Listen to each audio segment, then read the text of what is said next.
Hey there, welcome to another video in this Mastering Your Money course. And this is where we really start to get specific about the strategy I am going to be teaching you throughout this course. On the board here, and yes, you're going to see a couple of tutorials throughout this course where I'm talking you through things on the board, because I find it a lot easier when I've got things on a board to explain to you exactly what I'm talking about.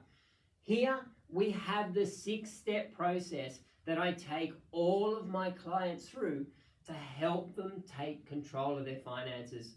This is a process that I have honed and developed over 15 to 20 years of budget coaching. Every step is deliberate, and the order or the sequence is also deliberate. So please make sure that you follow each step in the correct order.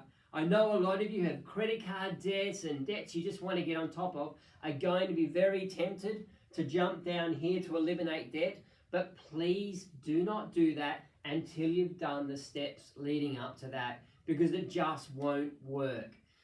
So here we go, the 6-step process that I take all of my clients through.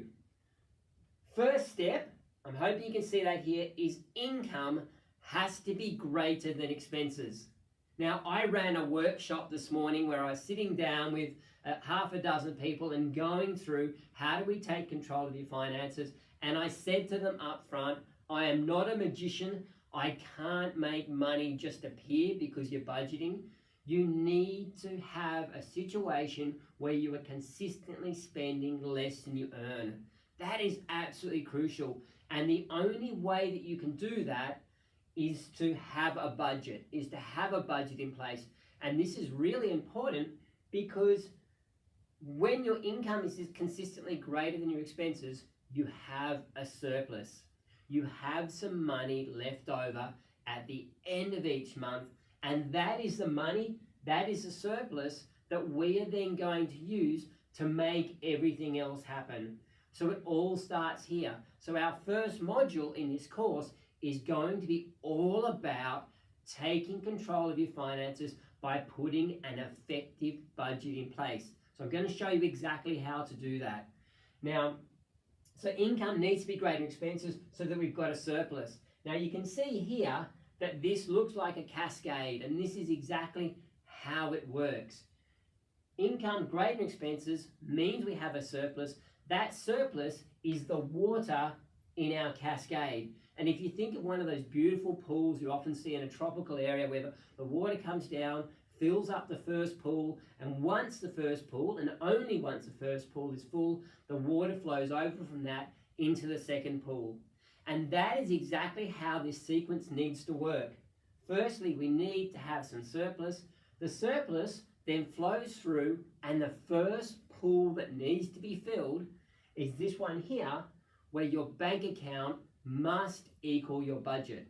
There is no point having a budget in place that tells you you've got $300 to spend on groceries, or $500 to spend on grooming, or $1,000 to spend on holidays if you've got no money in the bank. So we need to make sure that our bank account equals what our budget says we have at the end of each month. So there's this reconciliation process that I will take you through at the end of each month that will help you identify exactly where you stand. Does my bank account equal my budget? And therefore, is my budget worth the paper it's printed on or the app that it's produced in? You need to have a situation where your bank account equals what your budget says. So that is the first use of our surplus. First use of the surplus is to push up the balance of that central account, of our working account, so that it equals what our budget says we've got. Second step, once we've got that done, is we then take our surplus, once this first pool's filled, we take our surplus that overflows from that and build up a rainy day fund. So rainy day fund is like a small emergency fund of around $3,000. $3,000 covers most unexpected expenses and emergencies. Now, in this workshop I had this morning, I had a guy say to me, well, what happens if I have some unexpected expenses come up? What happens if my mother, who lives in India, is sick and I need to go and visit her? And that's where I said to him, we can only budget for about 90% of your expenses. Okay? There are always going to be 5 to 10% of expenses we just can't predict. And therefore, we need to have an emergency fund set aside for the things we can't anticipate. So that's what this third step is all about. Once we've got our budget equaling our bank account, which covers the 90% of expenses we can predict, the next thing we do is put a rainy day fund in place to cover the expenses we can't predict. Once you've got those 3 steps in place, then you've actually broken the paycheck to paycheck cycle. So at this point here, bank account equals budget, we now have the cash sitting in the bank to pay our expenses as and when they turn up. So that's nice. For a lot of you, that'll be a really big deal, just having the money sitting there in your bank account to cover your expenses as they turn up. It's a really nice feeling. The next thing is then we've also got any unexpected expenses and emergencies covered. So we've got it all there. It should be humming along at this point. Once we've got that rainy day fund in place, we can move on to step 4, which is eliminating debt. Now, you must not start eliminating debt until you've done steps 1, 2, and 3. Because one of the biggest problems that people have when paying off debt is they'll take all their spare money, or what they think is spare money, and they'll throw it at their credit card, they'll throw it at their debt, and then something comes up, another bill, another expense, and they go, oh, well, how am I going to pay for this? And so it goes back on the credit card, and we're stuck in this cycle. So by having this process in place first, what we've done is we've eliminated the need to use our credit cards. We've eliminated the need to add more expenses to any sort of debt, because we've got it sitting there in the bank account. We've got the money sitting there ready to pay our expenses as they turn up. So now we no longer need the credit card, and therefore we can start taking any surplus fund to sustainably pay down our debt balances.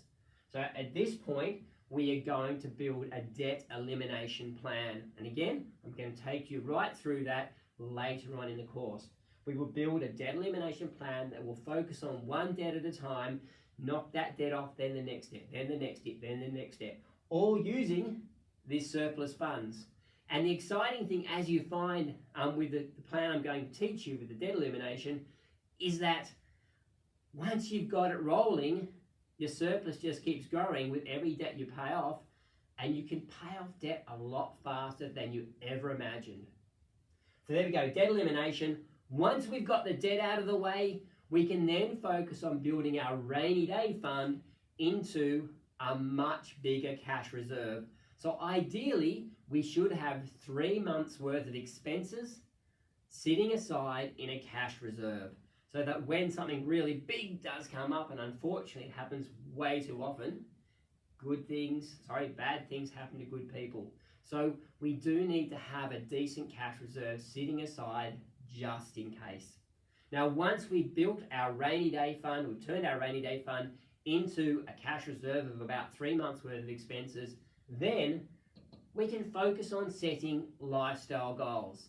So we don't budget just for budget's sake. We don't budget just so that we can be out of debt. We budget so we can achieve things that are truly important to us.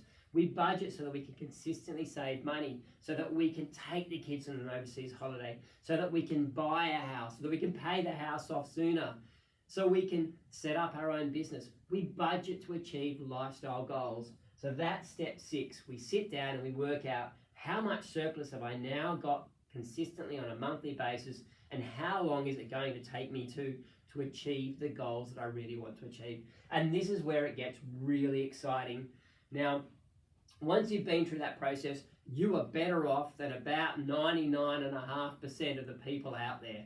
You will have your finances completely under control, and throughout this course, I am going to take you through each of these steps and the intricate details of each of these these steps, so that you know exactly how to make this happen. So I hope that makes sense. As you can tell, I'm pretty passionate about this, because when I get people on a roll with this, they get so excited about it, and so do I, because this changes lives, and I'm hoping that it will change your life. All you need to do is stick to the process, complete each step thoroughly and in the correct order.